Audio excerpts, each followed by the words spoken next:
वालेकुम वरहमत llahi वबरकातुहू। आज का जो हमारा टॉपिक है वो ये है कि Ramzan is the best month to give up गीबत।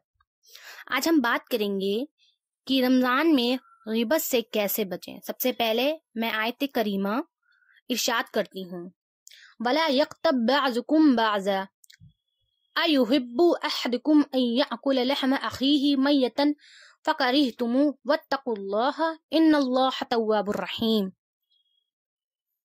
इस आयत में अल्लाह ने फरमाया, और एक दूसरों की गीबत ना किया करो। क्या पसंद करता है कोई शख्स अपने मुर्दार भाई का गोश्त खाए? उसे तुम मकरू समझते हो और डरते रहा करो अल्लाह से, बेशक अल्लाह ताला बहुत तौबा कबूल करने वाला है और हमेशा रहम करने वाला है। यह आयत करीमा उस पुरसुकून और रहमदिली माशरे में शख्स की इज्जत नफ्स, बुजुर्गी और आजादी की इर्द गिर्द एक दीवार कायम करती है और साथ साथ ये दर्ज भी देती है कि हमें अपने शोर और ज़मीर को कैसे पाक करना है। बेशक लोगों की आज़ादी और इज्जत नफ्स की पामाली किसी भी सूरत में जायज़ नहीं है। कुरान करीम में गीबत से मना किया है, जैसे कि इस आयत में समझ में आता है कि हमारे सामने एक ऐसी चीज का तसव्वुर पेश किया है, इसके तसव्वुर से हमारे रोंगटे खड़े हो जाते हैं कि एक ऐसे भाई का तसव्वुर पेश किया गया है इस आयत करीमा में जो अपने मुर्दार भाई का गोश्त खा रहा है। अच्छा, गीबत की तारीफ क्या है? सबसे पहले गीबत की तारीफ कर दी जाए। अल्लामा रागिब अशफानी कुरान मजीद की डिक्शनरी मुरत्तब करने वाले एक बड़े आलिम हैं। मुफ्तदा में गीबत की तारीफ करते हुए रकम तराज है कि गीबत ये है कि एक आदमी बिला जरूरत दूसरे शख्स का वो ऐब बयान करे जो उसमें हो। इमाम अबू दाऊद रहमतुल्लाह ने हजरत आयशा रदियल्लाहु ताला से रिवायत किया कि मैंने नबी सल्लल्लाहु ताला अलैहि वसल्लम से अर्ज किया कि सफिया में से फला फला चीज आपके लिए काफी है। हजरत अबू दाऊद रदियल्लाहु ताला ने मुशद्दद से रिवायत किया कि इससे मुराद कद का छोटा होना है। नबी अकरम सल्लल्लाहु ताला अलैहि वसल्लम ने फरमाया, तुमने ऐसा कलमा कहा है।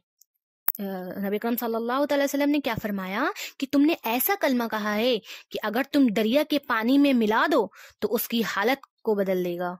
गीबत एक ऐसा मुखलिक मर्ज है कि शख्स को अगर पानी में डाल दिया जाए तो जो पानी का मजा है वो पानी का मजा ही बदल जाएगा। अगर उस जुमले को, उस कलमे को अगर हम लोग पानी में डाल देंगे तो उसकी पूरी हालत को ही बदल देगा। अगर वो पानी मीठा है तो कड़वा हो जाएगा। मतलब इतनी सख्त बीमारी है, इतना सख्त गुनाह है। अब हम आप लोगों को गीबत के जो असबाब होते हैं वो आप लोगों को बयान कर दें। जो हमारे गीबत के असबाब होते हैं वो 5 असबाब होते हैं। जो हमारा फर्स्ट असबाब है वो ये है कि गुस्से की हालत में एक इंसान दूसरे इंसान की गीबत करता है। जो सेकंड नंबर है वो ये है लोगों की देखा देखी दोस्तों के साथ उठना बैठना, उनके साथ रहने सहने से ही गीबत हो जाती है। इसी तरह से जो हमारा थर्ड पॉइंट है वो ये है इंसान को खतरा हो कि दूसरा आदमी बुराई बयान करेगा, लोगों की नजरों में गिराने के लिए बुराई करेगा, तो हम इससे देखिए हमारी बुराई हो जाती है। जो हमारा नंबर 4 है वो ये है किसी जुर्म में दूसरे को शामिल कर लेना, जैसे हालांकि वो शामिल नहीं था, ये भी गीबत की एक शुरुआत है। जो हमारा 4th असबाब वो ये है कि इरादे फक्र, मोहब्बत भी गीबत का सबसे बड़ा सबब बनती है।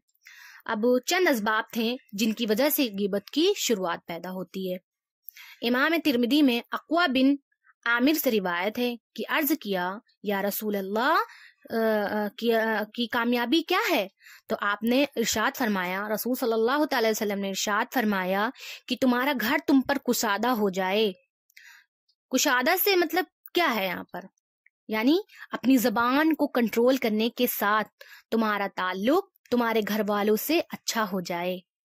अब जो अहम बात है वो ये है कि रमजान में गीबत से कैसे बचा जाए, है ना। जो हमारा मेन टॉपिक है कि हम लोग कैसे बचे रमजान के मुकद्दस महीने में, और फिर इसी तरह से आगे की भी लाइफ में हम लोग गीबत जैसे बुरी चीजों से कैसे बचें। اب اسی بات سے کی کچھ بات ہے جو بتانا چاہیں گے ہم، کہ کچھ لوگوں نے مطلب مطالبہ کیا کہ کیسے بچا جائے، غیبت سے بچنے کے کیا طریقے ہیں، تو ان طریقوں کو ہی آج ہم آپ سبھی کے سامنے پیش کریں گے۔ انسان جو ہمارا فرسٹ پوائنٹ ہے وہ یہ ہے کہ انسان ذکر خدا میں مشغول رہے، نماز کو خشوع کے ساتھ کیفیت اپنائے، ذکر خدا میں مشغول رہے، خود کو بزی رکھے، ہے نا۔ اور جو ہم اسی طرح سے ذکر خدا میں مشغول رہے، انسان غیبت سے بچ سکتا ہے۔ یعنی اپنے آپ کو مشغول رکھیں، زیادہ سے زیادہ قرآن کی تلاوت کریں، تسبیحات کریں، ذکر کریں، اپنے آپ کو خود کو بزی رکھیں۔ اب وہی مہینہ ہے، رمضان کا مقدس مہینہ ہے، جس میں ہم لوگ بزی رہتے ہیں نا، اللہ تعالیٰ کی عبادت کرتے ہیں، سچے دل سے اللہ کی عبادت کرتے ہیں، اور مطلب کسی بھی طرح کا سارے شیطان کا قید ہوتے ہیں، ہمیں بھڑکانے والا کوئی نہیں ہوتا ہے نا، صرف اللہ کی عبادت میں ہی ہم لوگ مشغول رہتے ہیں نا، تو ہم لوگ ان دنوں میں ہی سب سے زیادہ اپنے آپ کو کنٹرول کر سکتے ہیں، اور ہم لوگ اس بری چیزوں سے بچ سکتے ہیں۔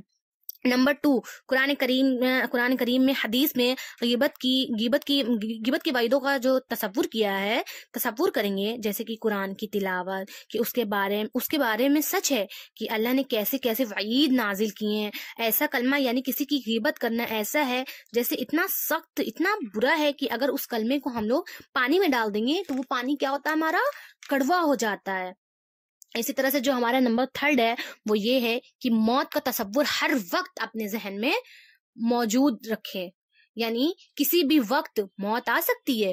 یہ اگر ہمارے دل میں، ہمارے ذہن میں بٹھا لے ہم لوگ اس بات کو، تو غیبت جیسے گناہ سے ہم لوگ کیا ہو سکتے ہیں، بچ سکتے ہیں۔ تو کے کھاتے میں، دوسروں کے اکاؤنٹ میں ٹرانسفر کر دیتا ہے۔ یعنی اگر ہم لوگ یہ سوچ لیں کہ ہم لوگ کسی کی غیبت کر رہے ہیں، تو غیبت کرنے کا سب سے بڑا گناہ مطلب پتہ ہے کہ اس کا کیا ہوتا ہے؟ اس سے یہ ہوتا ہے کہ اگر ہم نے کسی شخص کی غیبت کی ہے تو ہم اپنے اکاؤنٹ کو خالی کرتے ہیں، اور جس کی ہم غیبت کرتے ہیں اس کے اکاؤنٹ کو ہم لوگ بھرتے ہیں۔ اور اب اسی بات کو اگر ہم لوگ ذہن میں رکھ لیں کہ سوچ لیں کہ روز قیامت کے وقت میرے پاس کیا رہ جائے گا۔